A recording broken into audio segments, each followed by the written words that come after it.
Donc bonjour à tous, aujourd'hui on va évoquer l'arrivée du côté de l'AS Saint-Etienne de Erik Horneland, entraîneur norvégien de 49 ans, qui arrive directement de Brandbergen, qui a terminé deuxième du dernier championnat. On va aller voir les statistiques sur son équipe, mais avant on va passer en revue rapidement le petit parcours. Erik Horneland, le voilà, 49 ans comme je vous le disais, un ancien joueur norvégien, qui donc rejoint la SS pour remplacer Olivier Dalloglio, démis de ses fonctions il y a quelques jours, et qui sort donc de 3 saisons, un peu plus de 3 saisons complètes avec Brandbergen, puisque comme vous le voyez il était assistant sur l'année 2021, parce que je rappelle que le championnat norvégien c'est sur l'année civile ces dernières années.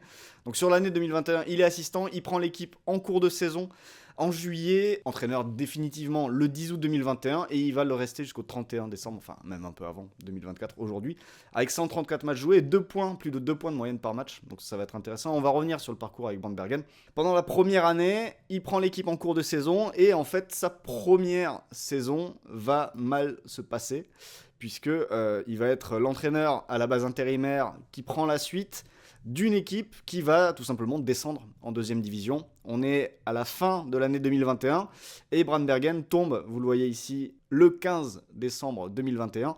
Il s'incline au tir au but. En finale, c'est des playoffs donc pour la relégation, pour le maintien, selon le côté où on se place, et donc ils descendent, le club tombe en deuxième division. Et c'est là que tout va changer. Horneland va mettre en place quelque chose de nouveau qui va faire que l'équipe va tout simplement rouler sur le championnat. Ça, c'est le classement de Brandbergen en D2 norvégienne lors de la saison 2022, comme vous le voyez. Donc c'est la première saison complète avec Horneland à la tête de l'équipe.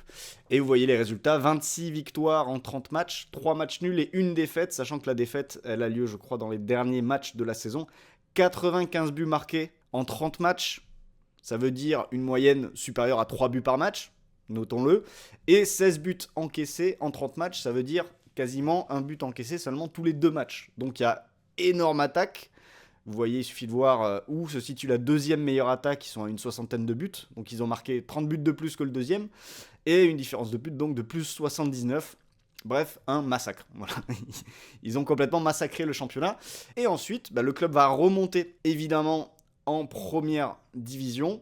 Et comme vous le voyez, même si ce n'est qu'un promu, ils vont immédiatement se hisser très haut au classement et terminer à 9 points de Bodo Glimt, avec certes moins de buts marqués, mais toujours le même projet, le même plan de jeu, et on va le voir après en quoi il consiste. Donc ça, c'est la saison 2023. Je crois qu'au passage, cette année-là, il y a une victoire en Coupe de Norvège, si mes souvenirs sont bons. Je vais aller vérifier ça tout de suite. Et ensuite, donc, la saison 2024, c'est le championnat qui vient de se terminer.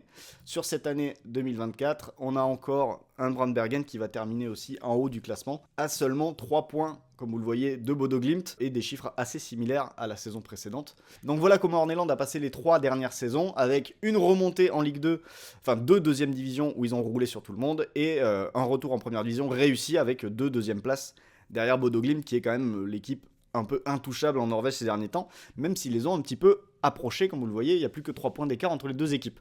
En termes de statistiques, il y a des choses intéressantes à noter pour voir en effet que Brandbergen n'est pas à cette deuxième place par hasard. En termes de, par exemple, de buts attendus, c'est la meilleure attaque du championnat, avec 57,4 XG créés. En termes de grandes chances, vous ne le voyez pas à droite, mais ils sont troisième, ils en ont créé 86, quand Molde, qui est premier, en a créé 99. Ils sont deuxième au nombre de passes réussies, deuxième au nombre de grandes chances manquées, ils sont premiers au nombre de pénaltys obtenus, premier au nombre de touches de balle dans la surface adverse, premier au nombre de corners obtenus. Ça montre quand même qu'on a affaire à une équipe qui domine généralement son sujet. Quand on a beaucoup de corners, ça veut dire qu'on met l'adversaire dans ses 30 mètres et qu'on domine territorialement au moins la rencontre. Ils sont premiers au nombre de possessions remportées dans le dernier tiers, et ça vous allez comprendre assez vite que c'est un point très important parce que c'est une équipe qui presse. Retenez le mot pressing, parce qu'on va beaucoup en parler à partir de maintenant. Ils sont deuxième au nombre de tacles réussis par match. Là aussi, ça rejoint le pressing, ça rejoint l'intensité. Si je continue de descendre, il n'y a plus rien qui nous intéresse particulièrement, à part un chiffre très important qui va justement nous permettre d'aller sur la transition, là où je veux vous amener. Quand vous voyez la possession moyenne, vous voyez que Bodo Glimt et Brann ont la même possession moyenne, 63%. Mais quand vous regardez le nombre de passes réussies par match, vous voyez que Bodo en réussit 542, quand Brann en réussit 455. Ça veut dire que pour la même possession moyenne, Bodo fait quasiment 100 passes de plus. Ça veut dire quoi? Ça veut dire que les matchs de Brandbergen sont des matchs avec beaucoup moins de passes. Et les matchs où il y a moins de passes, généralement, c'est des matchs où le jeu est plus direct et où le jeu est plus intense. Et c'est là-dessus, justement, sur l'intensité, que les équipes de Erik Horneland sortent du lot. Et donc, quand vous voyez ça, vous vous dites, oui, bon, des coachs qui réussissent dans des championnats secondaires, il y en a partout, qui vont prendre une petite équipe, qui vont surperformer avec la petite équipe, qui vont prendre une meilleure équipe, qui va avoir des performances correctes. Mais qu'est-ce qui fait que Saint-Etienne va chercher un coach de 49 ans qui n'est jamais sorti de Norvège jusqu'ici? Eh bien là, on a un début de réponse avec cette stat-là du nombre de passes par rapport à la possession. Et donc à partir de là, on va aller sur Wyscout et on va aller récupérer 2 données chez Wyscout qui sont très importantes. C'est l'intensité et le PPDA pour mesurer le pressing dans les deux cas. L'intensité, ça se mesure sur tout le terrain. On prend les duels disputés, les tacles et les interceptions d'une équipe par minute de possession adverse. Ça, c'est le premier point, le premier chiffre. Et le deuxième chiffre, c'est le PPDA. Et le PPDA, je vais vous donner la définition. C'est fait pour mesurer l'intensité et le pressing haut. Voilà, créé par Colin Trainer en 2014. Et en fait, on va calculer toutes les actions défensives réalisées dans cette zone du terrain, sachant que là, c'est la zone offensive, c'est-à-dire que il s'agit des actions défensives que je vais réaliser dans cette zone du terrain et je vais diviser le nombre de passes de l'adversaire faites depuis cette zone-là par le nombre d'actions défensives que je vais réaliser dans cette zone du terrain. Voilà. Et ça nous donne aussi un autre chiffre du coup avec lequel on va pouvoir jouer. En l'occurrence, quand on prend les statistiques de Erik Horneland et lors de ses 3 saisons du côté de Brandbergen, ces 3 saisons pleines, donc sa saison en deuxième division, plus ses 2 saisons en première division, on arrive à ce petit tableau ici, dans lequel j'ai mis, parce que là vous voyez juste une petite partie, mais quand je descends, vous voyez qu'il y a beaucoup de données. Et en fait, toutes ces données, qu'est-ce que j'ai mis pour comparer? En gros, il y a les 15 meilleurs championnats européens de cette saison, plus les 3 saisons précédentes des 5 grands championnats, plus tous les adversaires de Brann en Norvège sur les 3 dernières saisons. J'arrive à ce tableau, et vous voyez que sur ce tableau, en termes d'intensité, les équipes de Horneland, elles se retrouvent parmi les 10-12 équipes les plus intenses saison après saison.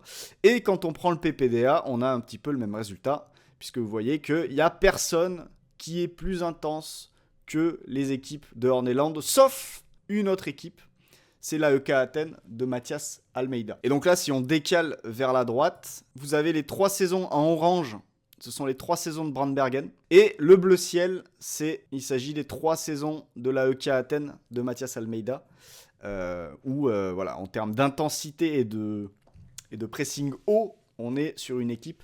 On est sur 2 équipes qui sortent vraiment, vraiment du lot. Et ce que je trouve intéressant quand on fait ce tableau et quand on fait ces recherches, c'est qu'on comprend que les résultats ne suffisent pas pour décider d'aller chercher un entraîneur aujourd'hui.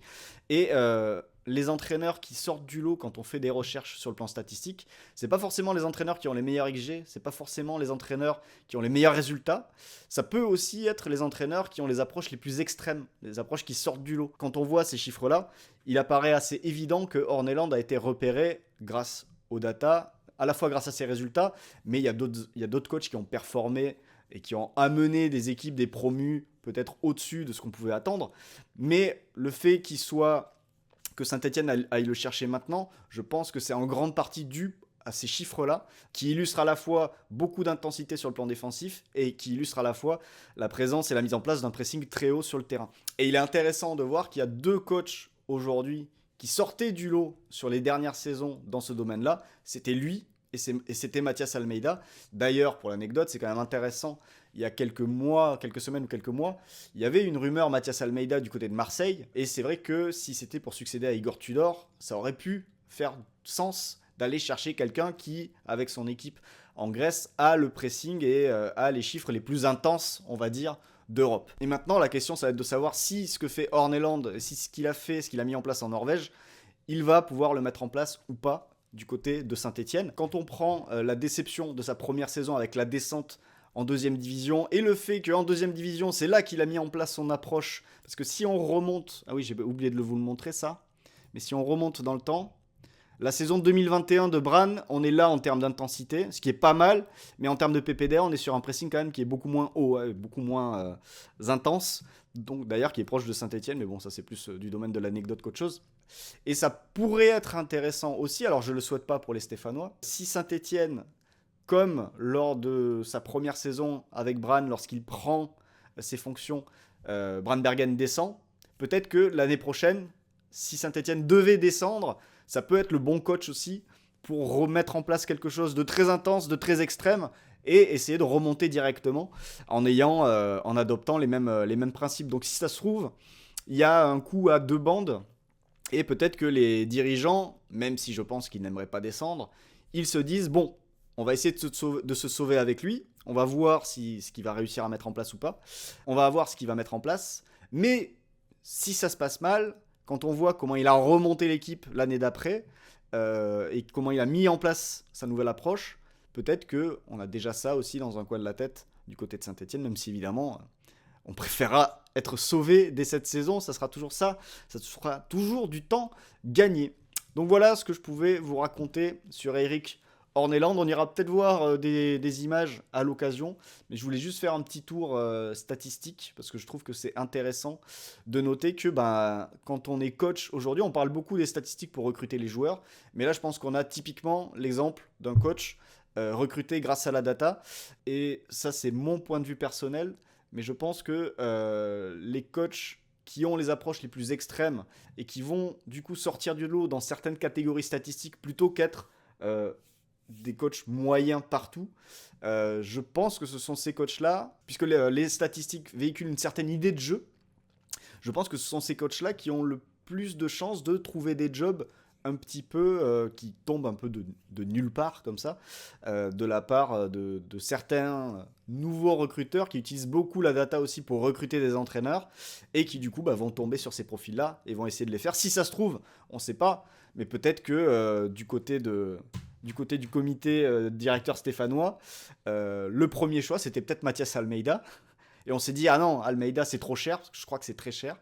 Et du coup, on va se rabattre sur qui ? On va se rabattre sur Horneland et on le fait venir. Donc on va voir comment ça se passe.